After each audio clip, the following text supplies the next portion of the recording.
மிகப்பெரிய மெய்நிகர் கரன்சியான பிட்காயின் மதிப்பு $90,000 நெருங்கியது. அமெரிக்க அதிபராக பதவியேற்க உள்ள டிரம்பின் பிட்காயின் ஆதரவு நிலைப்பாடு காரணமாக உயர்வு.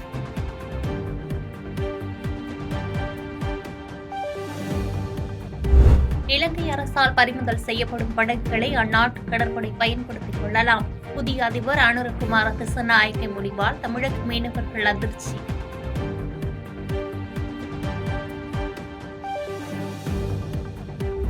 மின்சாரத்துறையின் சார்பில் செய்யப்படும் கொள்முதலில் எந்த தவறும் நடக்கவில்லை என்று அமைச்சர் செந்தில் பாலாஜி விளக்கம். கோவையில் அமையவிருக்கும் சர்வதேச கிரிக்கெட் மைதான பணிகளும் விரைவில் தொடங்கும் என்று பேட்டி.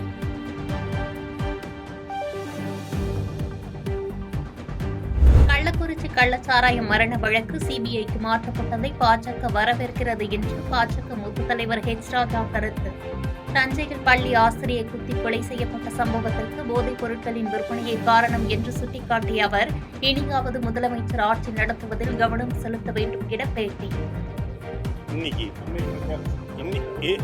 இன்னைக்கு கிரைம் பீட்ல சேர்த்துக்க வேண்டியதா? தினந்தோறும் படுகொலை. இது எல்லாத்துக்கும் என்ன காரணம் கொஞ்சம் யோசிப்போம். இது எல்லாத்துக்கும் போதை தான் காரணம்.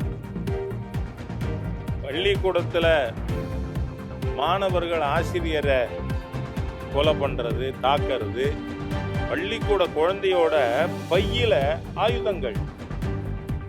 என்ன, வேர் to we head for?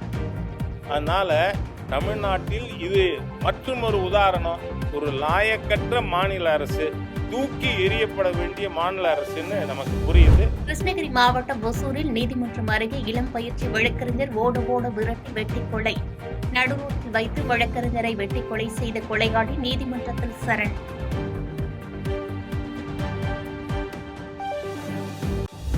Thanjavur மாவட்டம் மல்லிப்பட்டினம் அரசு உயர்நிலைப் பள்ளியில் பாடம் நடத்திக் கொண்டிருந்த ஆசிரியை கத்தியால் குத்தி படுகொலை. ஆசிரியை ரமணியை திருமணம் செய்து கொடுக்க மறுத்ததால் கொன்றதாக கைதான மதன் எனும் இளைஞர் போலீசாரிடம் வாக்குமூலம். காட்டு தர்பார் நடைபெறும் தமிழகத்தில் சட்டம் ஒழுங்கு பேரழிவை சந்தித்துள்ளது. தஞ்சை பள்ளி ஆசிரியை மற்றும் ஒசூர் வழக்கறிஞர் கொலை சம்பவங்களை சுட்டிக்காட்டி அண்ணாமலை குற்றச்சாட்டு.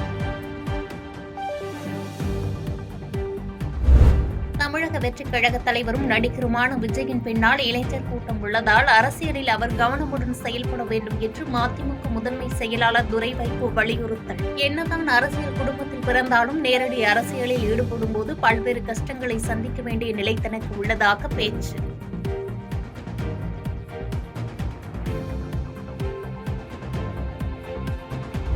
திருச்செந்தூரில் நள்ளிரவு முதல் தொடர் கனமழையால் பொதுமக்களின் இயல்பு வாழ்க்கை பாதிப்பு. பஜார் சாலை, குடியிருப்பு பகுதிகளில் தேங்கிய மழைநீரை மோட்டார் மூலம் அகற்றும் பணி தீவிரம்.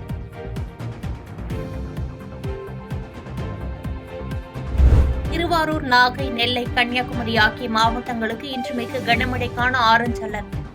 சென்னை மற்றும் புறநகர் பகுதிகளில் ஒரு சில இடங்களில் மழை பெய்ய வாய்ப்பு.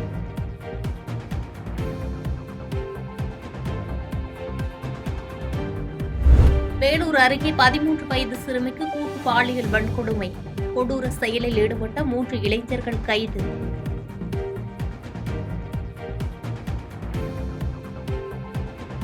செய்பவரை கண்டால் நாம் பயங்கொள்ளலாகாது பாப்பா.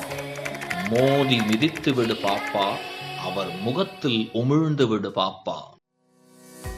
அண்மை செய்திகளை உடனுக்குடன் தெரிந்து கொள்ள இணைந்திருங்கள் இயம்நாடு தொலைக்காட்சியுடன்.